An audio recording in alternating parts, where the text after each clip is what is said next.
reaction to back. He got beamed for crying out loud. We used heart attack. Plea. Managers on a Major League Baseball team don't make decisions. Credibility in this situation is worse than losing your job. Was it over when the Germans bombed Pearl Harbor? The castration of the Major League Baseball managers, we know it. Ask me about my winner. What's going on, everybody?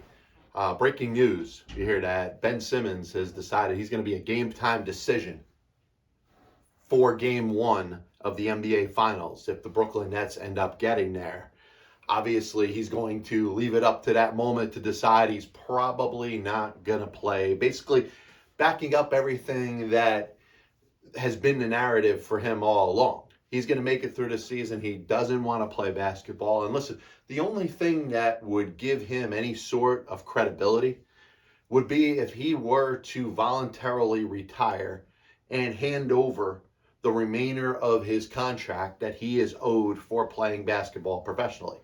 To me, I have no evidence that this guy wants to play basketball. And the only way that he could earn any sort of respect as a human being would be to forfeit the remainder of the money that he is owed for playing basketball.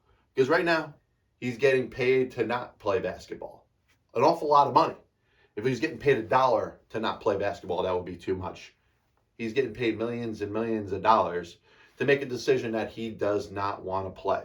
A couple of my takes from this weekend in the NBA. And listen, if you really had a chance, whether it was Saturday or Sunday or a combination of both, it was a really good opportunity to see a lot of basketball. And just kind of nitpicking through the games, I thought that there was good performances by the Toronto Raptors and the Denver Nuggets. I think you learned a lot about both of those teams. Maybe not that they're going to win the individual series that they're in. You know, Philadelphia, yes, they got the injury to Joel Embiid, which I think is going to impact them as they go further in the playoffs, but they're up 3-1. And I think you go look at the Denver Nuggets and their battle against the Golden State Warriors, and the Warriors, who may not have been clicking on all cylinders throughout the game. You feel like the Warriors can win another game relatively soon. So my thought is not that either Toronto nor Denver is going to make it past this round. And listen, you know, history at some point, it's going to happen. There's going to be a team that is down 3-0 in the NBA in the playoffs, and they're going to come back and they're going to win an individual series. You know, they're going to have their Boston Red Sox of 2004 moment when they're trailing 3-0 against the Yankees in the ALCS. I don't really know if it's going to happen right now, but there was a lot of things that I liked when watching the Toronto Raptors and watching the Denver Nuggets. Now, they got a couple players in Denver that I wasn't as familiar with. You know, Bones is out there hitting 3-pointers. I thought they had a lot deeper of a roster than they got credit for. They got guys that could score. And the narrative all along has been the Denver Nuggets are only going to go as far as Nikola Jokic is going to take them. And you can make a case. You know, Jokic, the defending MVP, could very well be the MVP this year. It's really hard to name 3 other players in the National Basketball Association that are more dominant than Nikola Jokic has been.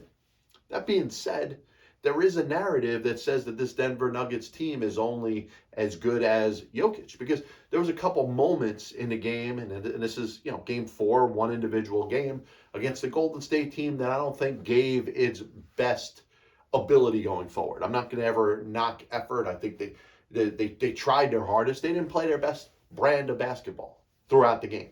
And I think that's why they lost, and that's why Denver was able to hold on in the end. But there's a couple moments in the game where Jokic is on the bench and they're hitting shots. You know, Bones is hitting threes. You know, Monte Morris had a great game. I mean, he looked like he could be a legitimate number 1 scorer in the NBA. He was that good. And I understand they got a couple guys out.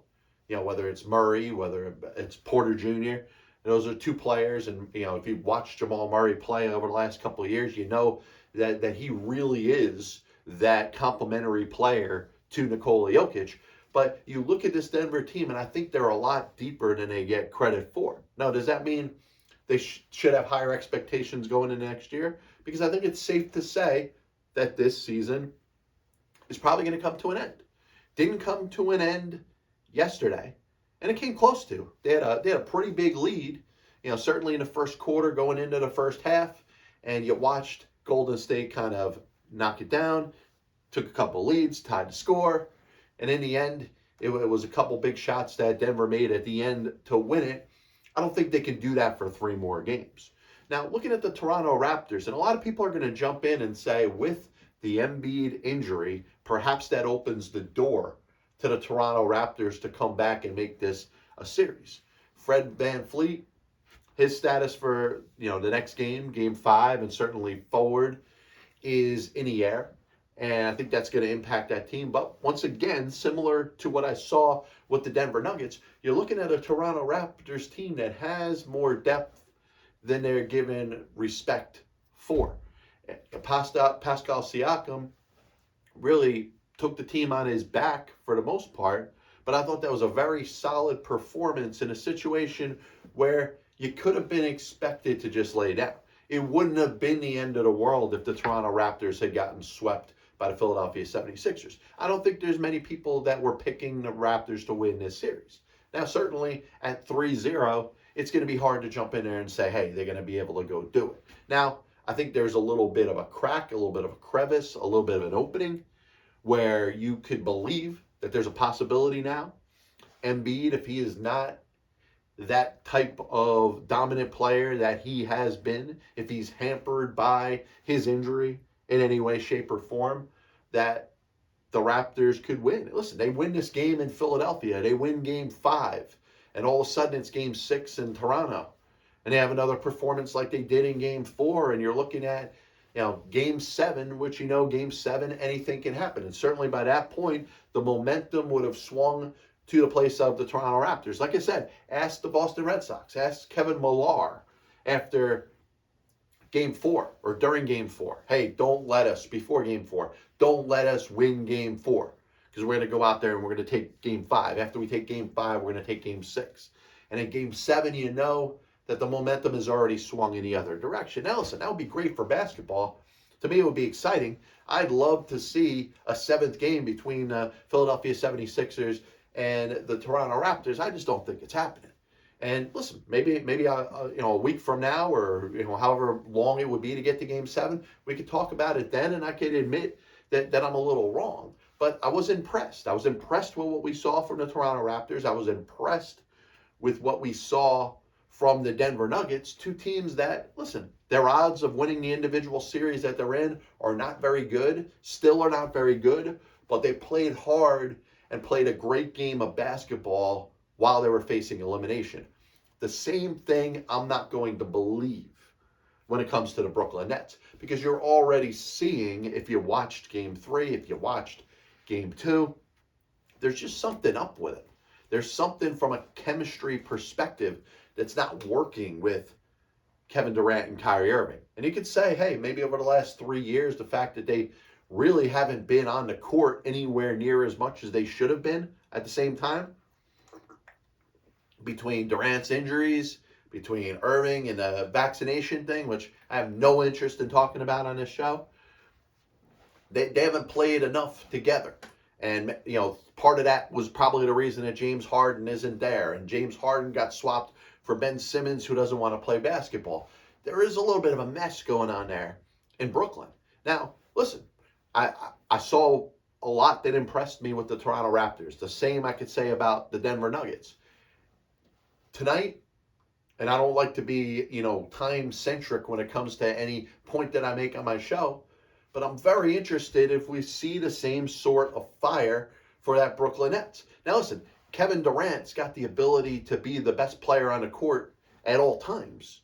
He hasn't been in this series. Jason Tatum has been. You can make a case that Jaylen Brown has been more dominant than Kevin Durant. You can make a case that Marcus Smart has been more dominant than Kevin Durant. Kevin Durant, who was supposed to be, in principle, when you look at his track record and what he's been about and what he does, you could say that he is the best player that could be on the court at any time, yet he hasn't been. If he does, if he has one of those great shooting nights, he goes 16 for 28 for 45, 50 points, carries the Nets on his back. Hey, you can have one of those games. Kyrie Irving, from a scoring perspective, can put the team on his back as well. Maybe they got enough to have one of those nights. You could tell who the better team is. And contrary to watching Toronto against Philadelphia, contrary to watching Denver against Golden State, I don't think we're going to get to a moment where you're ever going to believe that the Celtics aren't the better team. You've heard a lot of discussion about the Nets. Oh, maybe they were a little misseeded. They missed Kyrie for all that time. Durant was out, 30, 35 games. And they haven't had a chance to play together. And because of that, they lost a lot of games down the stretch, watched their seed go down, had to play in a play-in tournament. They beat Cleveland, got themselves the 7th seed, and they were probably a 7th seed that should have been seeded higher. The Boston Celtics, what they're doing right now, and what they've done to this point, is basically squash that theory. They have proven the Brooklyn Nets to be every bit that number 7 seed in the Eastern Conference. And if you talked about it or thought about it when it came into this season, your vision would be, wow, what would have to happen for the Nets to be a 7th seed? They deserve to be the 7th seed in that conference. I look at the other teams that are ahead of them, whether it's Miami and Boston, who I extremely think are both underrated. I see them both playing in the Eastern Conference Finals, the 1 and 2 seeds in the tournament. In the conference, not necessarily because of where they're seated, but because they are the 2 best teams in the conference. Now listen, Milwaukee, Boston is going to be a fun series. Let's be serious. Milwaukee's going to close out their series pretty soon against the Chicago Bulls. I saw the Bulls. Bulls kind of reminded me a little bit of what I've seen with the Brooklyn Nets. A team with talent, a team with really good players, but a team that has that mentality, hey, we're beaten. We've met our match. And I think the Brooklyn Nets feel like that against the Boston Celtics, similarly to the way the Chicago Bulls feel that against the Milwaukee Bucks. I was expecting a little more from Chicago, certainly a great position that they were in. If they could have won that game on their home court, all of a sudden you're looking at a 2-2 series, a best of 3 coming up. And the Bucks without Chris Middleton, all of a sudden you're thinking that the Bulls got a chance. I don't feel like that anymore. I felt that was the time, the opportunity, the shot for the Bulls to go out there and play their best basketball, and they were very far from it. The Bucks look like they're very easily going to get into the next round. So you're looking at Bucks Celtics. Listen, that might be the series of the next round to really follow. But I got Boston and I got Miami, to me, underrated teams, especially underrated from where they're seated in their conference. Everybody's looking past them. And listen, I get the Milwaukee Bucks won the NBA championship last year. Everything's got to go through them. The Eastern Conference has got to go through them. All that makes sense to me. But let's be serious. Nobody's given the Celtics the credit they deserve. And from a team top to bottom, from coaching to leadership, which you're seeing Marcus Smart and Jason Tatum really lead that squad. And what other teams got that type of leadership right now? And, are you looking at what they're doing on both the offensive side of the court and defensive side? But listen, at some point, once they get past the Nets, which I believe they will after Game 4 tonight, they're going to go up against a team that's going to play a little better defense. The Nets, they're not playing any defense. They can't get a stop. Anytime you saw in Game 3 the Celtics needing to get down the court and score, they scored almost without any effort from the defensive side. They D up better than anybody. And they're going to go up against a team that, from an offensive standpoint, is going to give it to them a little bit tougher, and they're going to defend them a little bit better. Milwaukee will probably do that. Certainly, if Milwaukee doesn't do enough, Miami will. And I think but it's hard to look at the Boston Celtics and say that this doesn't look like the best team in the conference.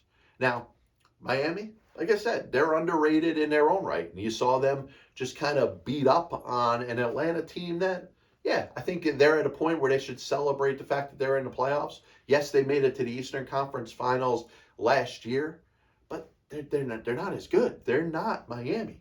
And I get that they won a game, but they needed something. And they got to be a little more a little less dependent on just Trae Young. Very few teams in the NBA get by with just one player. And the first point that I made about this, talking about Nikola Jokic and the Denver Nuggets, is he's got other players. The media just isn't giving these other players any credit. When they're out there scoring, and you got Morris, and you got Bones, and you got Boogie coming off the bench, there is some support to a player that you may say, hey, this may be the top player in the NBA, but he's got to do it all by himself. This isn't LeBron in Cleveland. This isn't, any star that you want to name for Ghost of Christmas Past when you say, hey, that player by himself was so great, but he had nobody around to protect him. Nikola Jokic has got that. And if you look at the Atlanta Hawks, that's an example of a team that's dependent too much on one player. Where's the support? I know you could throw some names out there and say, hey, there's players that could score, but what player is taking the ball and putting the team on his back if Trae Young isn't hitting shots? Interesting to think about. So I wanted to touch a little bit about and talk about the USFL. And you've heard me talk before about the USFL, the XFL, the Alliance of American Football, any of these leagues that have been put out there, and never to be direct competition with the NFL. That was the big fault, what ended up screwing up the XFL when it first emerged in the 90s.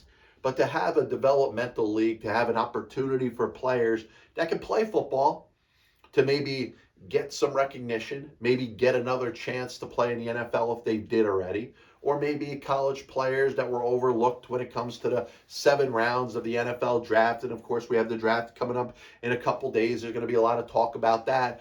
I'll probably touch more on that when it comes to the Thursday morning show. But, players that just aren't getting looked at, players that may have played well, may not get enough attention for a team to bring them in as a UDFA, undrafted free agent. There's a chance to play, a chance to get some notoriety. And so far, the opening weekend, and listen, I didn't see any of the games on Sunday. I watched the games on Saturday. The performance, the product, what you were seeing was kind of what I expected. Certainly an inferior product. I thought the XFL, when it came back in the early part of the 2020 year before the pandemic, I thought had a little bit more talent on the field. Now, listen, I'm only looking at 2 games, a total of 4 teams. There's 8 teams in the league, and maybe I caught those teams on a bad day. I feel like there is a lot more talent in the world of football and a lot more talent when it comes to players that aren't playing in the NFL, that they can up this a little bit. And certainly the position I look at is the quarterback position. And, whether it was Brian Scott, whether it was Josh Love, whether it was Clayton Thorson. I thought Scott out of the 3 probably looked the best. Thorson probably looked the worst.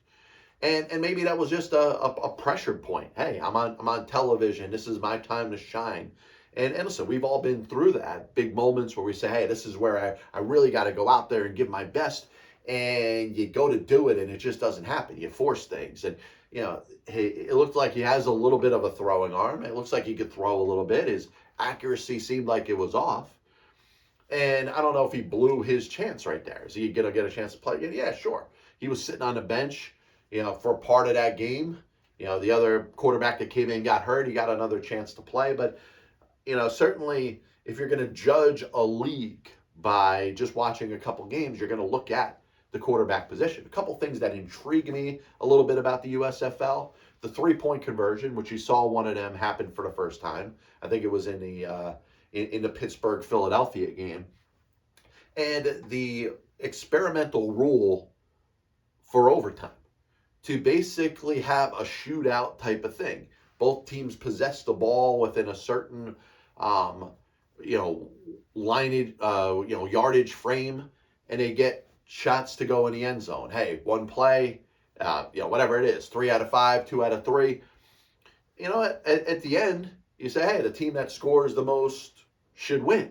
So I think it's something that the NFL should take a good look at. And similarly to the way Major League Baseball is experimenting with rules in the minor leagues, I think this is something that we could see in these other leagues. Whether we're talking about the USFL, whether we're talking about the XFL, which at some point, is gonna do similar things. But these things, to me, this is what you want to see. You want to see different rules tested out to see if they work and hold up over time. I think Major League Baseball is overdoing it. Moving the mound, moving the bases, and, basically creating a different game.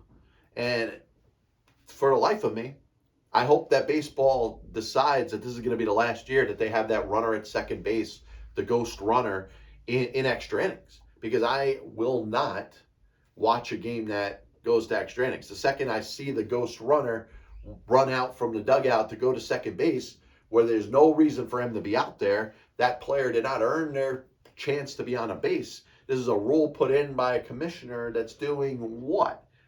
I despise the rule. I have heard any of the feedback that comes back my way that says, John, what about this? What about that? What about the fact that teams don't have pitchers after 9 innings? Well, you know what? Save somebody. And even if Major League Baseball was to come up with a rule that would allow for an extra pitcher, an extra long relief pitcher, maybe a minor league starting pitcher, to be available to pitch in extra innings and in extra innings only, I'll be okay with that. And guess what else I'd be okay with? You're talking about 162 games over the course of a baseball season. What's wrong with a tie? There was ties in baseball for a long time. Not that many of them. Sometimes it was because there was no lights in the stadium, and after the daylight would run out, you just can't see anymore, and the game was tied, and you had to call the tie. Didn't feel like making a game up. Well, that was years ago. These games are less important right now. So you tell me that you can't give a team a chance to play 10 innings or 11 innings, and after that just say, hey, it ends in a tie.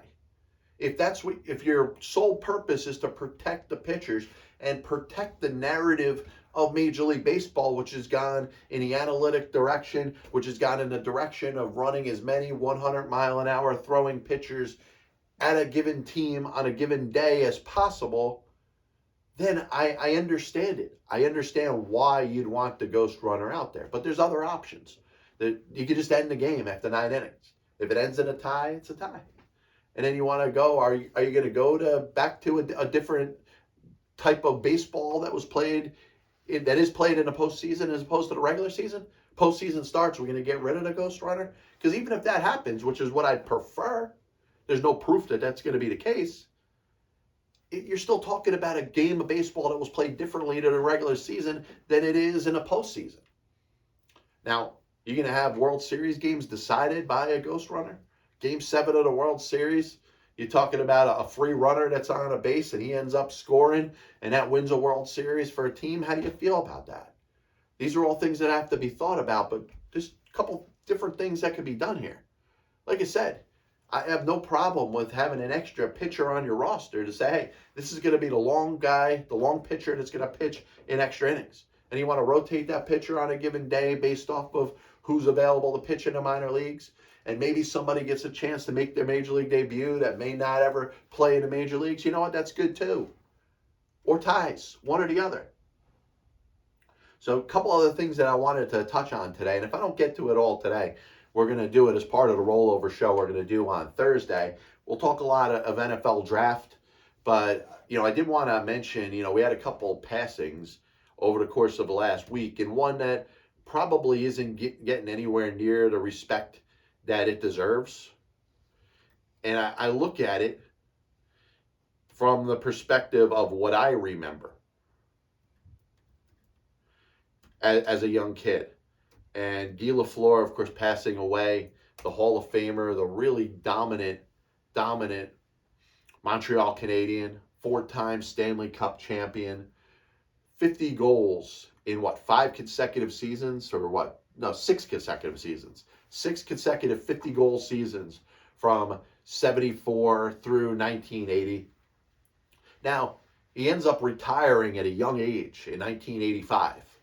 And most of it's because of a dispute with his head coach, his head coach was his own line mate, his own center, Jacques Lemaire.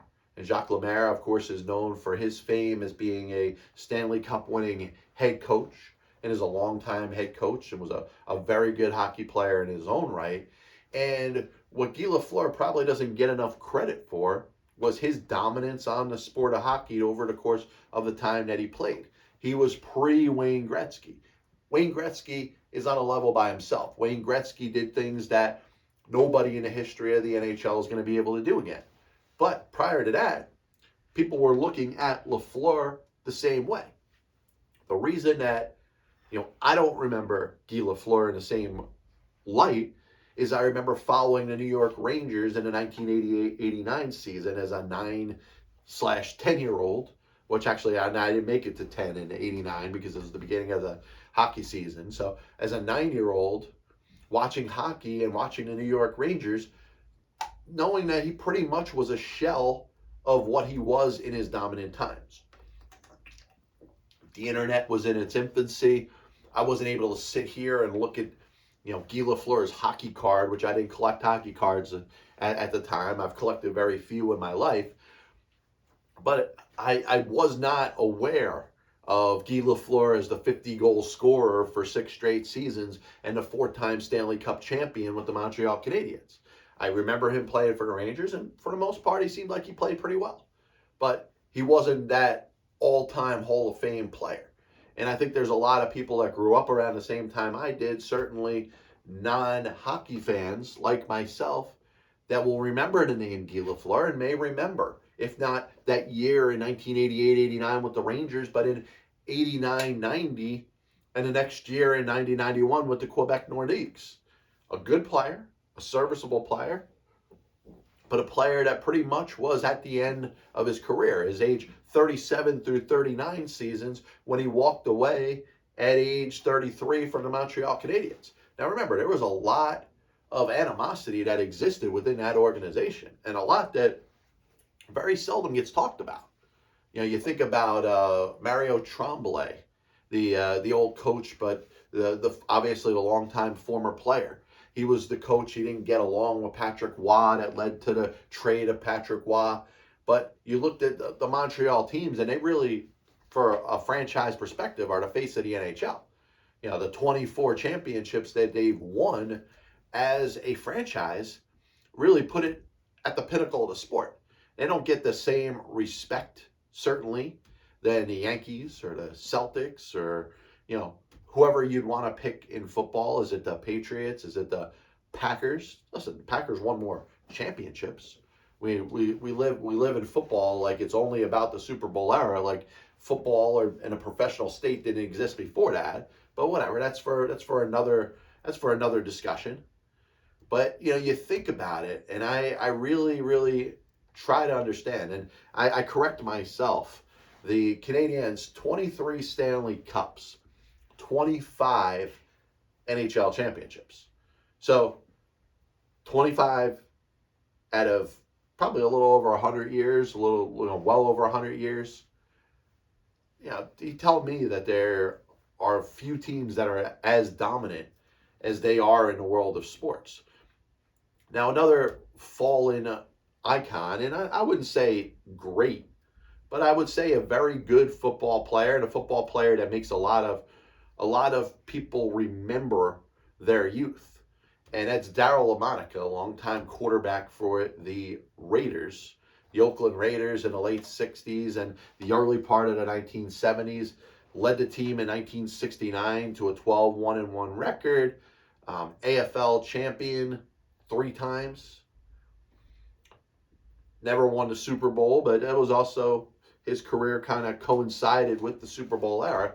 So you're looking at a quarterback that was dominant, but certainly doesn't get the respect that, let's say, a Kenny Stabler does, or even a Jim Plunkett. And Jim Plunkett, once again, not in a Hall of Fame, but a 2-time Super Bowl winning quarterback. Kind of makes you think of Eli Manning a little bit. Eli Manning's career, was he really that dominant throughout? The one thing that stands out is he won the 2 Super Bowls. I think you look at Jim Plunkett the same way. Eli Manning, because of the pedigree, and he's Peyton's brother, and you really saw, most of the people saw a lot or the majority of Eli Manning's career. I think he's going to get a little more respect than Plunkett. But, Daryl Lamonica, I thought, was better than Jim Plunkett. You're looking at somebody that went out there in a time where there's a lot more interceptions thrown in the NFL. He threw for over 30 touchdowns twice in his career. He threw for over 3,000 yards a couple times in his career. Didn't have the longevity, certainly. He didn't play forever. He didn't play as long as Kenny Stabler did. And probably didn't have the notoriety and respect that Jim Plunkett had, being, what was Plunkett? He was the number 1 overall pick, right, in the 1971 draft, taken by the New England Patriots. And listen, if you look at the 3 seasons that LaMonica had, that he was at the top of his game, and he put the 3 best seasons of Jim Plunkett's career, I think LaMonica was better. But certainly somebody that, if you're into now, you may not know too much, but a very good quarterback, not Hall of Fame worthy. I don't think you're going to have much of a discussion about whether Daryl Lamonica could be in the Hall of Fame, but, a very good quarterback, passing away at the age of 80 years old. Last thing I wanted to touch on, and we'll talk about, on Thursday, we'll talk about Tyson Fury. We'll talk about, you want to talk about fans, whether it's Yankee fans, whether it's Miles Straw. I'll touch on all that stuff this coming Thursday. But, there's a pitcher in Japan that just had a great streak. He threw a perfect game, retired obviously all 27 batters that he faced in a game. The next 24 batters he faced, he retired in the next game. Had a perfect game going in the 9th inning. Actually had a chance to pitch back-to-back perfect games. He was taken out probably because of pitch count reasons. You understand the game that we were in right now, and the chance at immortality, as you've heard say, when it comes to David Wells throwing a perfect game. Immortality, I think, takes a back seat when it comes to the long-term health and duration of players on the field. And this applies to Japan. But I look at Roki Sasaki, and a guy that retired 52 straight batters before he gave up a hit in his most recent start. I think there's a lot of fodder behind it. I think it's going to get a lot of attention. I think this guy, based off of this particular run that he's had, is going to get himself a major league contract if he wants to go out there and play Major League Baseball. If he wants to bypass the posting system and not make it paid a lot of money, if he wants to play the amount of time that he has to qualify to be posted by his team, he's going to do that. He's going to get a chance to pitch in the major leagues. But I compare it a lot to what you saw with Masahiro Tanaka. 24-0 in a season. And how many times did it get brought up when he was posted and teams were bidding on him and the Yankees signed him to a long-term contract? I think it's a lot of fodder. It's a lot to create in regards to not necessarily urban legend, because it actually happened, but it's an urban legend that actually happened. So you look at it, and I think Roki Sasaki is going to get a chance to pitch in the major leagues. Do I believe he's going to be the next Sandy Koufax? Do I think he's going to be the next Pedro Martinez? Do I think he's even going to be the next Tanaka or Hideo Nomo? Probably not, but he's going to get a lot of mileage over the fact that he retired 52 straight batters over the course of multiple games. Masahiro Tanaka got a 7-year contract, if I'm not mistaken, and I just want to make sure I got it right, because he was 24-0. Now listen, did he live up to it? Was his contract worth it? Yeah, it certainly was. And you look at what he ended up signing for with the Yankees. He ended up living or doing what was expected. 7 years, $155 million he ended up getting. But I bet you he doesn't get a contract that big if he doesn't go 24-0. And I think you're going to say the same thing about Roki Sasaki somewhere down the road. We'll be back with you with another edition of the Passball Show coming Thursday. This is John Pielli. Passball Show is brought to you by johnpielli.com, by St. Aloysius Church in Jackson, New Jersey, by 2 Ways, 1 Passion Food Truck located in Scranton, Pennsylvania. God bless you. And as always, I'll see you on the other side. Bryant was on the Chicago Cubs roster opening day. I have many leather-bound books. My apartment smells ounce of rich mahogany. Why don't you give it all or a majority of it to the team that wins the friggin' World Series?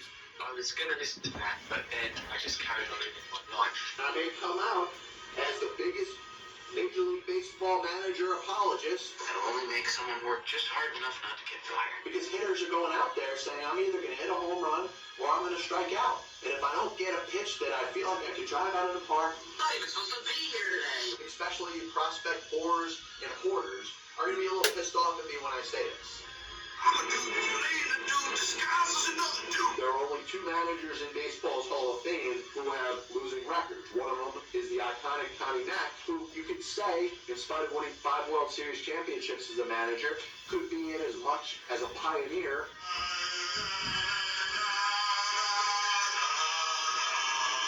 And what side of the spectrum they're on? Were they pitching? Were they batting? If your favorite team was pitching and a ball got inside and hit a batter, there's no way that could have been on purpose. But if you were a fan of the team that was batting and a ball got inside and hit somebody or went behind somebody's head, absolutely 100% unequivocally, that pitcher was throwing at him.